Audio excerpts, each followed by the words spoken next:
I'm MatPat. I'm MatPat. I'm MatPat. I'm MatPat. I'm MatPat. I'm MatPat. I'm MatPat. I'm MatPat. I'm MatPat. I'm MatPat. I'm MatPat.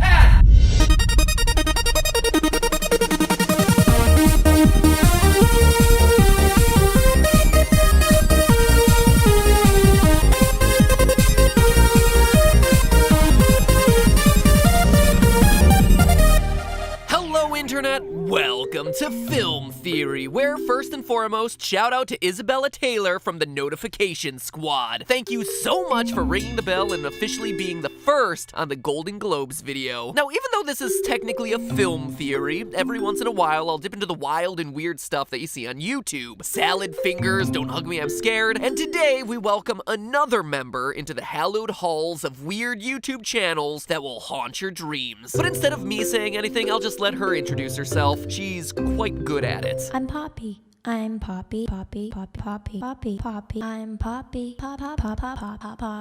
All right, enough. We get it. Point taken. In case you haven't seen this channel around on either Poods or Fine Bros, let me introduce you to Poppy, an aspiring singer who has both a Vivo channel for her original songs and a personal channel where she posts frequent short videos of herself. And you might think that this sounds perfectly straightforward and wonder why this would ever merit a film theory instead of, say, I don't know, a third part of Doctor Who. Well, it's because the content of the videos on her personal channel are a bit more than what they appear. Sure, she might inflate and deflate a rabbit toy over and over again, or cryptically talk about what time it is, or just read the Bible straight from the beginning for a solid 49 minutes. And at first glance, you might be thinking that Poppy's videos are just random for the sake of being random. There are plenty of other channels on YouTube guilty of exactly that. But Poppy's aren't. I've gone through every one of that Poppy's videos, and there are a bunch of them, as well as all her social feeds and websites, and there is definitely a much more sinister narrative going on here. Poppy and the other people behind these videos, most notably their director named Titanic Sinclair, yes, you heard me right, his name is Titanic Sinclair, like the boat, and the author of the most famous muckraking novel of all time, The Jungle, Upton Sinclair, are using these videos to comment on what it takes to be a pop star in the modern age. And I don't mean struggling your way through the ranks from humble beginnings. I mean being churned out by a cold corporate machine and selling your soul to the Illuminati. You heard that right. Poppy equals Illuminati confirmed. Now that might sound like a far-fetched conclusion to draw, but the evidence is there. So strap in, everybody, because the road to hell is paved in pastel pinks, has a really catchy reggae beat, and occurs in 4 quick phases. Phase number 1, innocent but sexual. One of the first things you'll notice about Poppy is that she appears very young. But how old is she really? Is she around 16, or maybe she's just a young-looking 20-something? It's hard to tell, and the people behind the channel are certainly interested in keeping her age a secret. As Poppy said in an interview with Racked.com, quote, "I don't want people to talk about how old I am. I want to talk about what I'm making." Either way, the clues to Poppy's youth are everywhere in her early videos. Her very first video shows her eating cotton candy. In another, she's playing He Loves Me Not with a flower, yet another shows her hula hooping, and the name of her first extended play is called Bubble Bath. These choices are clearly no accident, because when asked in an interview to describe her style in 3 words, Poppy states, Barbie, kawaii, child. Barbie explains the pink clothes and blonde hair, and kawaii, the Japanese concept of cuteness, exemplified by things like Hello Kitty, is also pretty obvious. One look at her music video for Money and you see that Japanese aesthetic everywhere. But child is the important one, because it connects her to so many young blonde pop stars that we've seen over the past 20 years. For comparison, consider Britney Spears. We're all probably somewhat familiar with 21st century Britney, the one who wore a snake to the VMAs, made out with Madonna, and shaved her head, but I'm sure that those of you who can't tell a Gen X pen from an RCL Beauty can also remember late 90s Britney as well, when she first hit the scene. In the video for her first major hit, Baby One More Time, Spears' teenageness is on blatant display through her Catholic schoolgirl outfit, which of course comes with plenty of sexualization on its own. I mean, I've been invited to Catholic school dances before, and I have seen some pretty wild things at them, but those moves that Britney's doing aren't leaving any room for Jesus. Now, in those early days, she was an undeniable verifiable sex symbol, but in interviews would outright deny it, telling Esquire in 2003 that, quote, "Look, if you want me to be some kind of sex thing, that's not me." Are you sure, Brittany? Because she said this to a magazine that ran pictures like this of her next to the very same interview. Yeah, because all the innocent girls I know are doing photo shoots topless, pulling down their panties and covering up their private parts with giant strands of pearls. What did you think those pictures were for? It's not sexual, it's just artwork. Dear Brittany, when the lyrics to your big song outright say, "I'm not that innocent," forgive people for being a little skeptical when you say that you are so innocent. That is all I'm saying. But back to 2017. It's hard to deny that Poppy is drawing some parallels here. Just compare this still of Poppy from the video where she introduces herself to the cover of Britney Spears' first album. Poppy also expresses the same kind of aversion to sexuality as early era Britney did, albeit in subtler ways. Take a moment from the video for Poppy's biggest single, Low Life. She's seated at a table with the devil,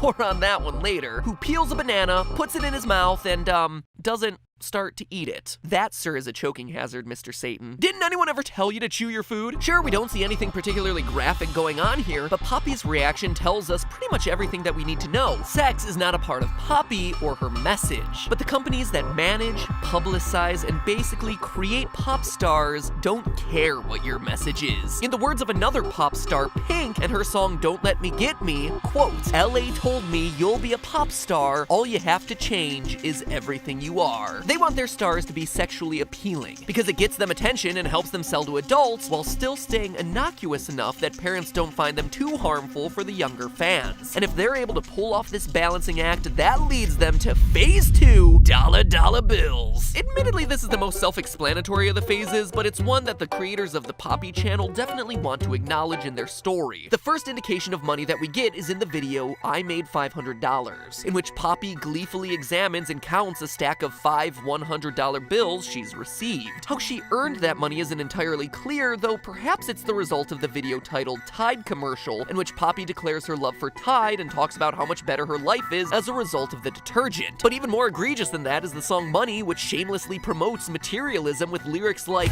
"Money can't buy happiness, then why is it so fabulous?" We could draw parallels to pop music here, but it's pretty obvious. With fame comes money. But of course, with fame and money, there comes some drawbacks, and that takes us to phase 3, losing control of your message. If there's one way to make your fan base turn on you, it's becoming a hashtag sellout. Once a celebrity gets hot, their list of responsibilities goes way beyond just making music. At one point, Lady Gaga considered quitting music altogether, citing that she was unhappy with a variety of things, but especially being used to make other people money by doing things like selling fragrances or standing around taking pictures. When she stopped doing those things, she says, she remembered who she was, as though taking away everything behind the scenes restored her individuality. Similarly, there are outside forces that try to control what Poppy has to say in a lot of her videos. In Low Life, the first music video I talked about earlier, we see men in suits and breathing masks and wheelchairs. The men behind the scenes pulling the strings and trying to get Poppy to sell out to the devil and his, banana. Poppy in this video is able to reject their control, as shown by her shoving them off stage. But fast forward to more recent videos, and this tide has started to change. In the video titled Shirt, Poppy is holding a t-shirt containing her lyric, "If money can't buy happiness, then why is it so fabulous?" Poppy looks off camera and asks, What do you want me to say? The answer we get is garbled and mechanical, but if you alter the pitch using audio manipulation tools, you get this. Just read what's on the shirt. At which point, Poppy reads the slogan. Later in the video, the voice tells Poppy to tell the people to buy the t-shirt, and she complies again. This represents a time recently after a pop star has become famous and is being pushed around to do and say and promote everything that other people want. In a more recent video called I'm Not Lying to You, we get another cryptic message from a skull that speaks to Poppy in reverse. Decoded, it says, "The next word I'm going to say is yes." But unlike before, this time Poppy doesn't follow instructions, claiming that I used to be more honest, but now they won't let me. In fact, Poppy makes a lot of references to an unseen but powerful they in many of her videos. So who are they? Are they the businessmen who we saw on set with her? Well, yes, but it's also far more dangerous than that. And here's where things start to go off the rails. In Japan, we get the typical Poppy-esque statements like, What is the difference between Hollywood and Japan? and, Will you come to Japan with me? but towards the end of the video, the tone shifts, as Poppy urgently says to the camera, Don't tell them I'm here. I need to escape.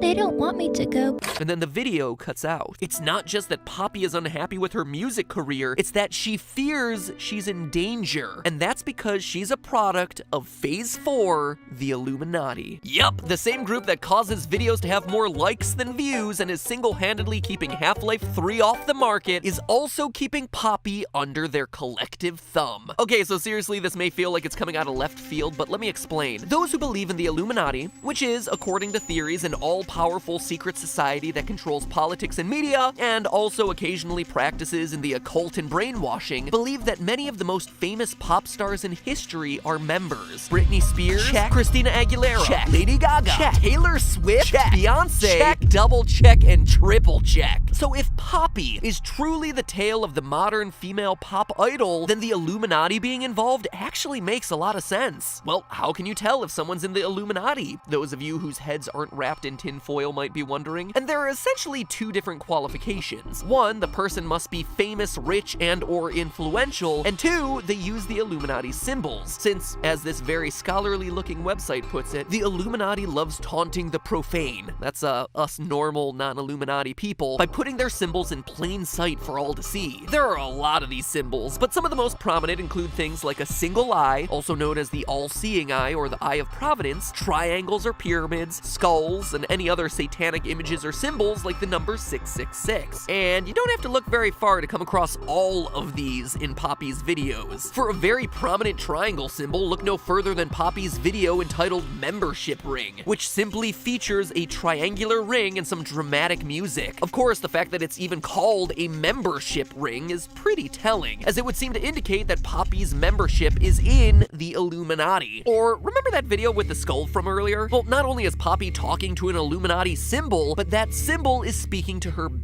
And there are tons of theories about satanic messages being hidden in famous songs that are revealed when they're played. So keep a listen for that in Poppy's next music track. Next, there are the eyes, and boy is the Illuminati watching in Poppy's videos. Some are obvious, like this still from Poppy's video for money. Others are a bit more subtle, like a dress that she wore to the iHeartRadio Music Awards that's covered in eyeballs. Or this moment from one of her early videos in which she puts her eye behind a hole in a donut. And if you're still not convinced, here's the bombshell. If you go to Poppy's homepage, impoppy.com, and view the source code, just take a look at what comes up at the top of the page. That, my friends, is the Eye of Providence with the subtitle Poppy Knows All. Just there, written into the code, not doing anything on the webpage, but hidden just beneath the surface for theorists like us to find. Damn you, Illuminati, taunting me with your imagery! I, as a lonely profaned, are so...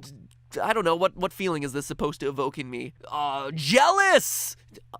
Beleaguered! Feel so beleaguered. So obviously there's plenty of Illuminati imagery hidden throughout all of this, but that brings us to the occult symbols and references. Again, some are obvious and some are less so. Of course, we've got the devil as the main character in Poppy's video for Low Life, but also throughout that video we see Poppy in a very specific pose, seated in a chair with one arm pointed up and the other arm pointed downward, her fingers in a very specific position. This is a clear reference to Baphomet, a demon allegedly worshipped by the Illuminati and various other secret societies that allows them to harness the powers of heaven and hell. Even the seemingly random products that Poppy quote-unquote endorses have a satanic connection. Poppy's most recent product video promotes both Doritos and Monster Energy drink. Doritos could be construed as Illuminati symbols here, both because they're triangular and because Poppy awkwardly holds one over her eye for a moment, again creating the Eye of Providence. As for Monster Energy drink, there are some who claim that the drink is a symbol for Satan. And we're not just talking about the taste. I'll be here all week. Actually, Monster Energy drink's all right. The logo for Monster is an M made up of 3 lines, which each bear a decent resemblance to the Hebrew letter Vav, or 6. Put the 3 together and bingo, the mark of the beast, Vav, Vav, Vav, the monster, 666. 6. Tell you what, I'm never looking at Monster Energy drink the same way again. But there's another element here that I haven't addressed. Poppy isn't just a cute singer under the thumb of the Illuminati. There's a lot of evidence in these videos pointing to Poppy being a computer program created by the Illuminati. The video Transmission shows Poppy's personality speaking through a computer, which in and of itself wouldn't mean a whole lot. But in videos like They Have Taken Control, it's like she's literally upgrading her software to have new lines and emotions.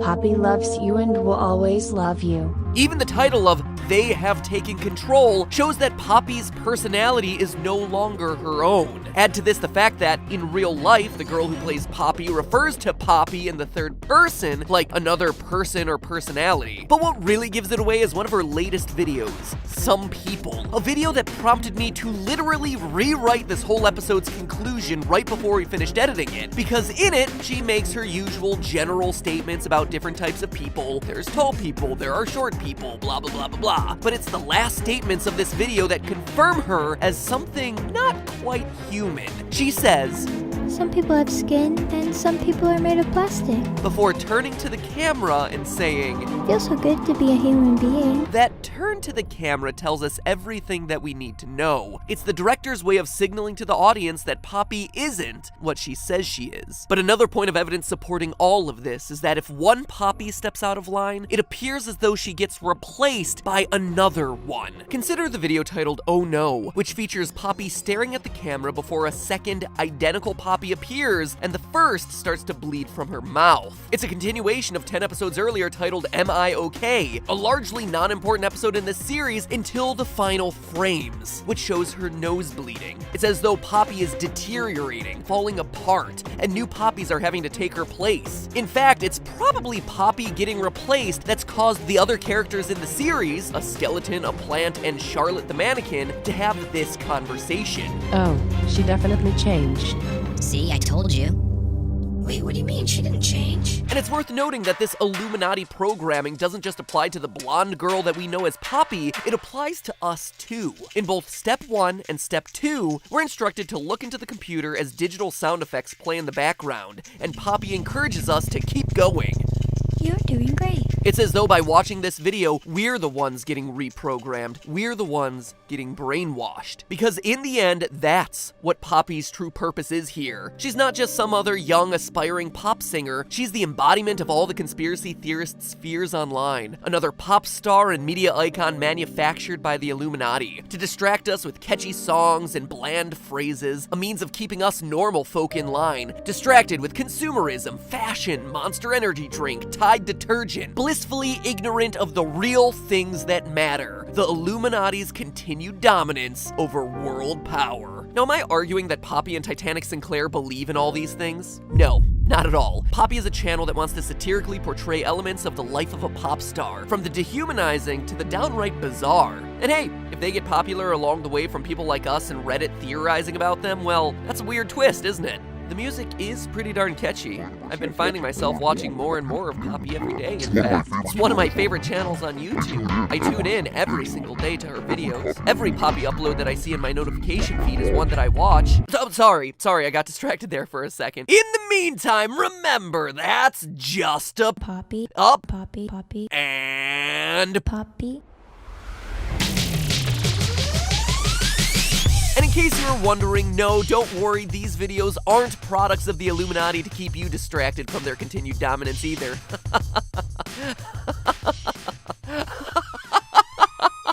Why would you think something like that? Subscribe. Watch more. Subscribe. Watch more. Subscribe. Watch more. Subscribe. Watch more.